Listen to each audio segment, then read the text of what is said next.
Welcome to Garden of Lights. I'm Susan Howington, Family Consumer Science Agent with the Henry County Cooperative Extension, partnership with the University of Georgia. Today we have a great show for you. We're going to be talking about black-eyed peas, and I'm going to be making a zesty black-eyed pea salad. It is going to be an easy recipe, and I know you're going to like it. And Frank Hancock, our Agriculture and Natural Resource Agent, is going to be talking more about soil and getting you ready for the fall. We'll see you back in just a little bit.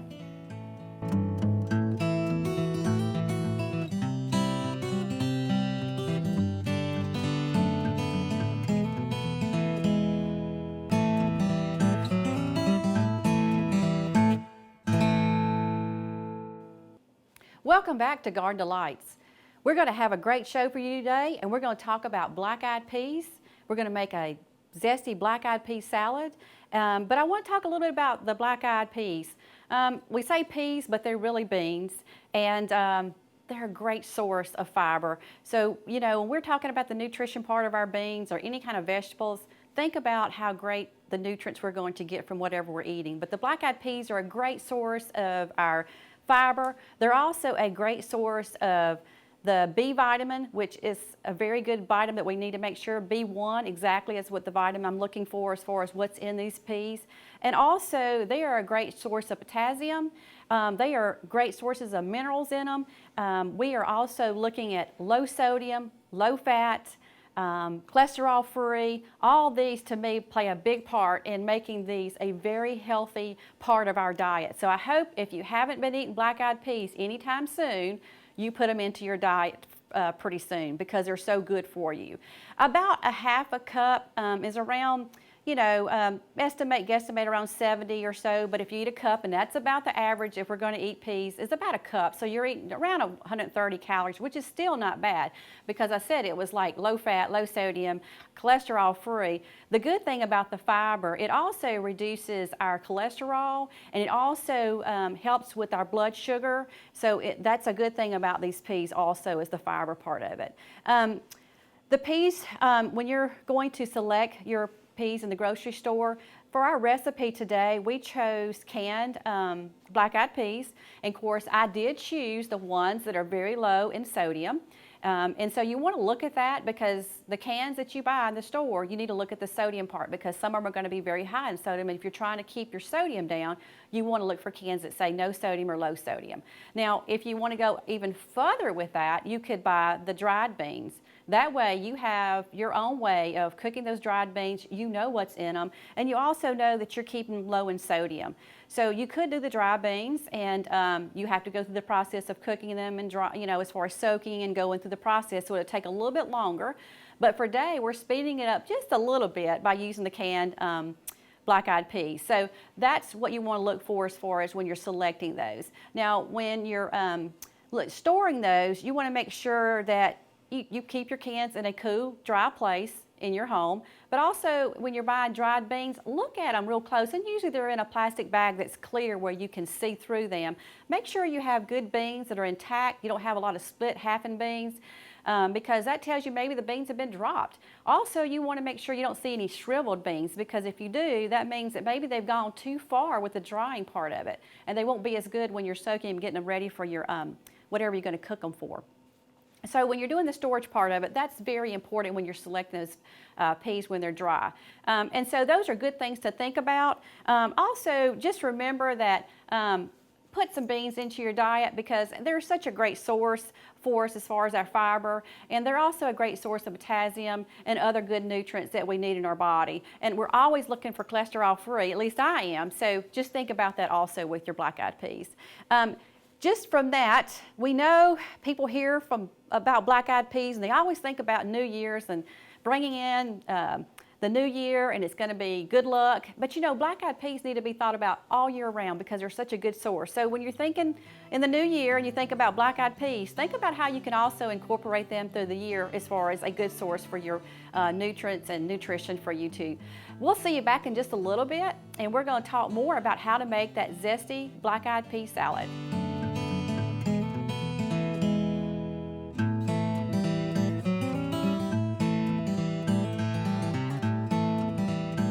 Today we're going to talk about mixing up some growing material. I get a lot of calls from people want to know how they should amend their soil to grow various plants. And I got to tell you, there's probably 1,000 different formulas you can find about what the best potting mix might be.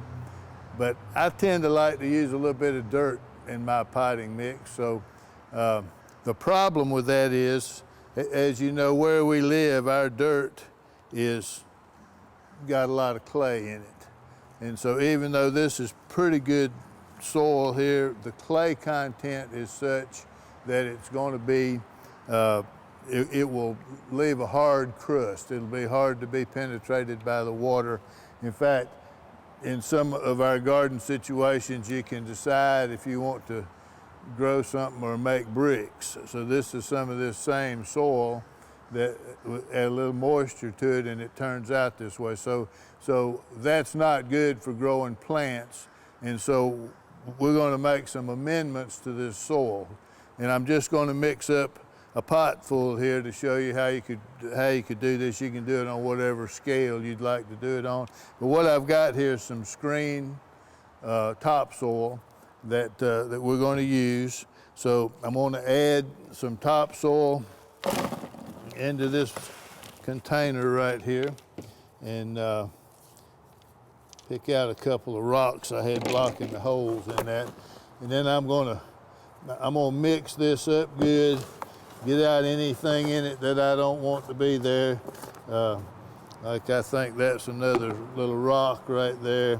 Everything else though breaks up pretty good, another little rock. So I get this mixed up. Now to that, I'm going to add some vermiculite.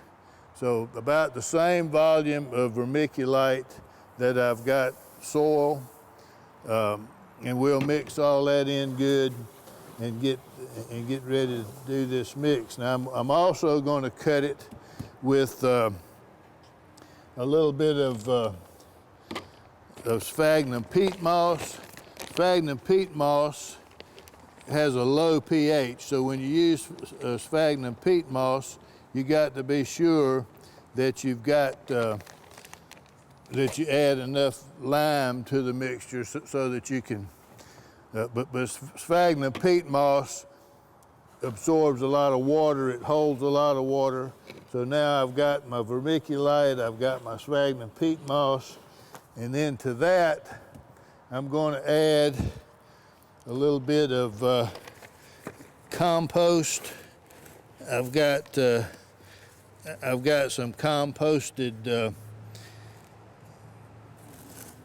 composted horse manure here that we're going to add to that. A couple of little things to get out of it there. So we're going to add that.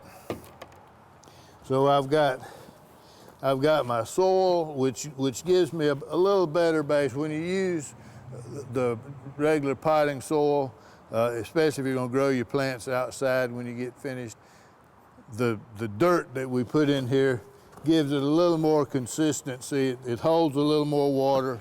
Water doesn't just run through it immediately, and so that's our base soil. So we got about equal parts of soil, composted manure, vermiculite, and peat moss. That's what we're using for our base soil here. Now to that, I'm going to add some other ingredients here. I'm going to put a little bit of kelp in here. Kelp has a lot of amino acids, vitamins, micronutrients in it that the soil needs. So a little kelp meal. We'll add that in. In fact, I'm putting 1 tablespoonful of kelp meal in this that fits this. This pot right here is about 2/3 of a cubic foot is what it holds. And so next I'm going to add a little bit of blood meal to it. Blood meal is about 12% protein. It's medium to fast, and it's in the way it dissolves and the way it gets used by the plant. So we'll sprinkle us a little bit of blood meal in here. Potassium sulfate. Potassium sulfate is about 51% potassium, so it adds a lot of potassium. Potassium is needed just for the overall health of the plant, the fruiting, just the general health of the plant. And so we're going to put this in here. Also, I'm putting a half a tablespoon of that in here because it's pretty powerful stuff as far as potassium is concerned. Then we're going to go with a little feather meal. I got to go take some lessons from Susan about how to keep these ingredients straight. See, so all right, I'm gonna put 2 tablespoons of feather meal. Feather meal is a medium to slow release kind of fertilizer. It's 13% nitrogen, so it's adding some nitrogen to the mix. Then we're going to put us a little dolomitic limestone in here. I told you that adding sphagnum peat moss to the mixture is going to bring the pH down if you're not careful. Although the vermiculite has a normal pH up around 7, sphagnum peat moss can be down 5. So we're going to put a little dolomitic limestone. I'm putting 2 tablespoons of dolomitic limestone in here just to try to control that pH. Put a little gypsum in here. Gypsum is going to add some calcium. I'm going to put 1 tablespoon of gypsum into the mix. It adds calcium, but it doesn't have any effect on the pH of the mixture. And then the last thing I'm going to put in here is some soft rock phosphate. It's medium to slow release. It's like a 020. It has about half the value of lime if you were trying to change the pH there. So, all right, so that's what I'm adding to this mixture right here. Now I'm going to mix it up and try to work it in good.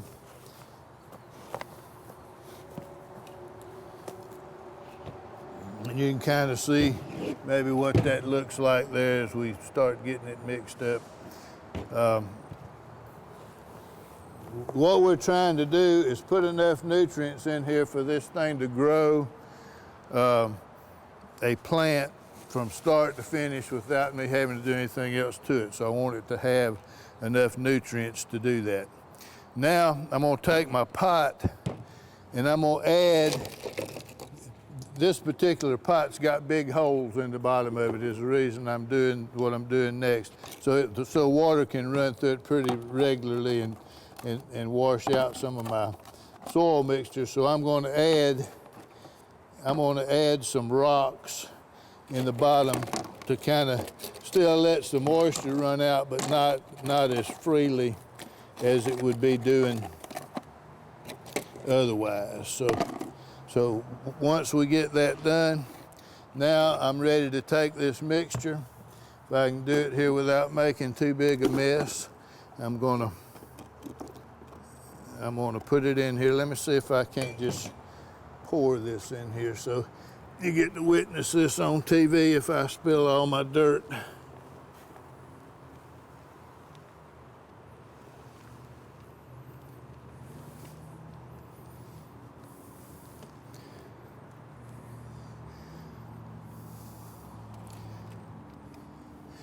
Okay, so we have mixed up a pot full of soil here that should have all the ingredients in it that it needs to grow a plant.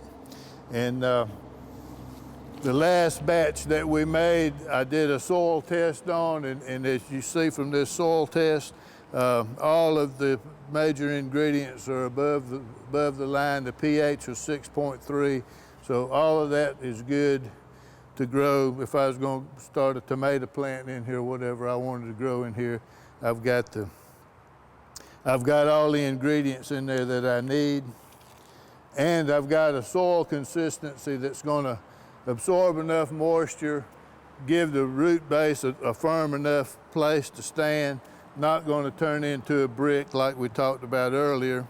So I've got I've got two plants down here on the end that if you can follow me down here to the end, this plant right here is planted in that mixture. This plant right here is planted in the composted horse manure and the dirt, so it's a little firmer on top than that is. We put some 10-10-10 on this plant. This plant is growing in that mixture we just mixed up. Not a whole lot of difference. They've been there for a couple of weeks, but you can see that this plant right here is putting on just a little bit more growth. It's a little bit happier than this one on this side is. So that's kind of what we're trying to accomplish here, is to get the right mixture. Gonna have to do a soil test on it to find out exactly what we mixed up, especially if you start growing it building it up in bigger quantities. Have to do a little calculation, but that is what we mean when we talk about amending the soil. This would be an organic mixture.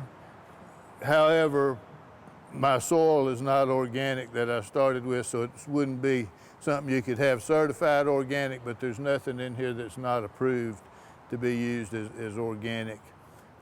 I'm gonna do a soil sample on that one. I'll probably let it sit for a few days, wet it down some and let it settle down before I do the soil test on it, but I'm looking for it to be very similar to the one we did on this pot right here.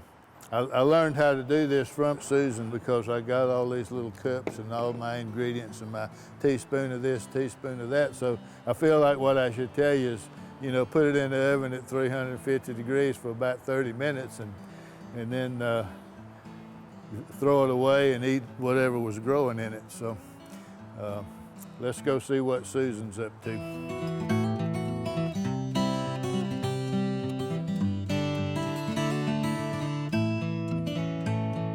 We're talking about black-eyed peas, and we're going to be making zesty black-eyed pea salad. And I think it's going to be an easy recipe for you, but not only that, but I know you're going to like it. So let's start off with it. It's very, very simple. We took 2 cans of about 15-ounce cans each of black-eyed peas, and what you have to do is you've got to drain those black-eyed peas, and then you've got to rinse them off. So I've drained them and I've rinsed them off, and so they're ready here in the bowl. It's hard not to want to eat them right now. Then you also in the recipe have to have a 15-ounce can of diced tomatoes, and I chose the Peat diced tomatoes because I want them a little bit finer, but you could get just the regular diced tomatoes and it would work just as fine.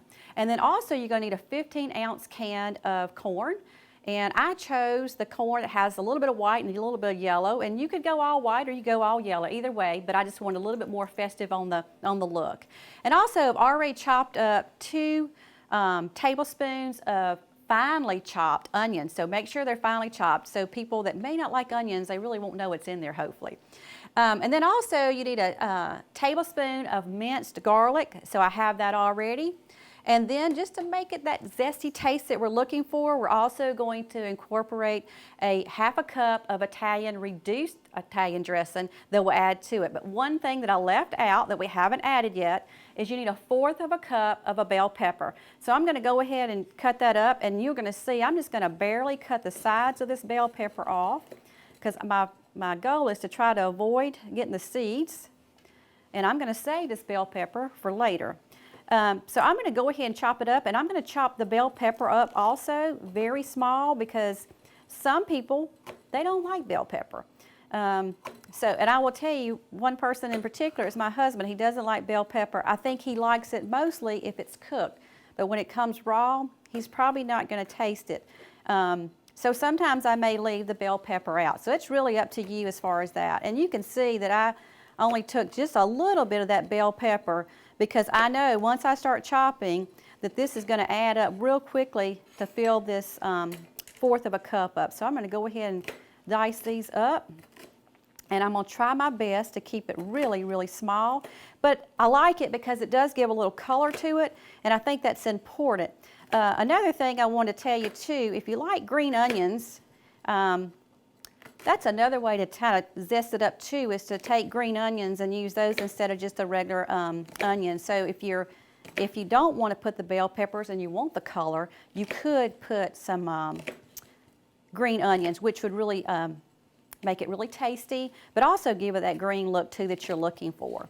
Now, this is a zesty salad, but I don't know about you, but I'm a big football person, so I love going to football games, and I love trying new things when I'm tailgating, because it's just fun. And so I was thinking while I was making this that it would be ideal if we had some chips to go with this, so I could have some chips with this salsa, like a salsa instead of it like a salad. So that's another way to eat this also. And you know, black-eyed peas are really good in Creos too. So when you're making soups or other things in the winter months, think about your black-eyed peas. And I'm hoping this is going to add up to about what I need right here. And I meant to get my scoop, but I don't have it. So we're going to just go with this. And this is going to equal up to that 1/4 of a cup that I need. And I'm going to end up putting this other back in the refrigerator because I may want to make the salad again. So I have my 1/4 a cup of bell pepper, and so that was chopped up, and I try to chop it up really fine because I just like everything kind of fine. So we're going to put this together now, and I'm just going to move this to the side. And we got one last step to finish this recipe up, but right now we're going to just put all the ingredients together. So we have our two cans of black-eyed peas. I have a can of corn. And when you're mixing this, you don't want to overmix it because you want to keep your beans as intact as much as possible. Here's our can of tomatoes. And they have been drained too, but they have not been rinsed, but they have been drained because I don't want a lot of liquid to this. The only liquid I really want is the Italian dressing. So I'm going to go ahead and put in the bell pepper. And we're going to add some onions, which is 2 tablespoons, and a little bit of that garlic, which is 1 tablespoon. And I love garlic, so anytime I can add garlic to a recipe, I'm going to do it. And then I'm going to go ahead and mix this up a little bit because I want to kind of mix it before I put the, oh, and if you could smell it right now, I smell the garlic. I love garlic. And I've been wanting to put garlic in our garden, so this is my first year that I finally have put garlic in our garden. I remember growing up and my grandmother having it all around the house and thinking one day I'm going to do this. And I finally have broke loose and we have planted some garlic in our garden. So I'm excited about that because you can use it in so many things and make it taste so good. If you could smell this, it smells great. And it's so colorful right now. So you can see you got the little bit of green that you're showing, and that's the bell pepper. And the recipe will tell you that this is a 1/2 cup of the reduced dressing. So I'm going to go ahead and add it. And we're going to mix it up. And I'm just going to kind of go around just to make sure it doesn't. I'm going to mix it up. And this recipe is even better if you can leave it in your refrigerator for about a couple hours because then it just marinates all the good taste of the garlic, the Italian dressing, all this kind of mixes together and it just tastes even better if you can let it sit in your refrigerator. Some people may just want to go ahead and eat it, which is fine, but I do know that the longer you set it in the refrigerator and let it marinate together, it's even better. So that looks all mixed up. And doesn't this look good? You could take this and put it, you could even make a salad and put it on top of a salad. Like I said, the chips would be a great way to finish this out as far as a dip. The last thing that you want to do is you're going to want to add a little bit of lemon pepper, and we're going to do that now. That's just sprinkling it on the top. So we're not going to put a whole lot, but I'm just going to sprinkle it on the top. Just gives a little bit of look for the top of it, gives a little flavor also. And so you just want to add, and it's going to tell you on the recipe just to add a little sprinkle of the lemon pepper. I know you're going to like this. Very easy. Just remember, so nutritional for you, all these great vegetables mixed together. When we come back, Frank Hancock is going to come back and join us and taste this zesty black-eyed pea salad.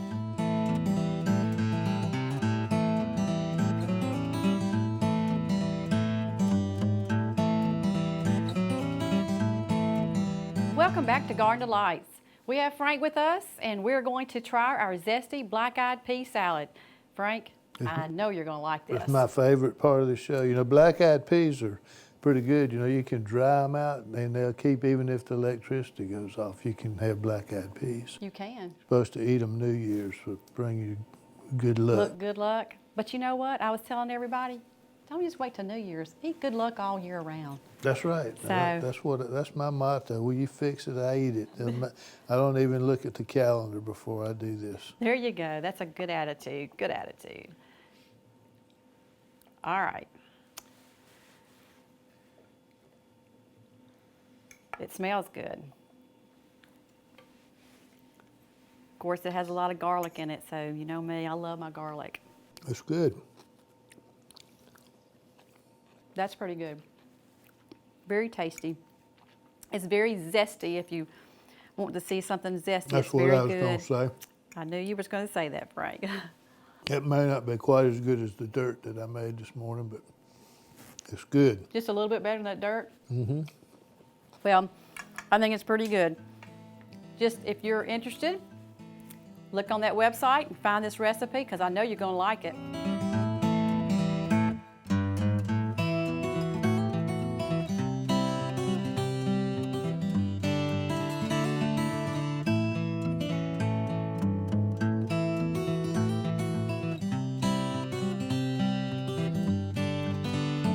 And try that black-eyed pea salad, and you'll have a little zesty to it with that salad dressing. And we'll see you next time on Garden Delights. And good luck. They'll have good luck. That's right.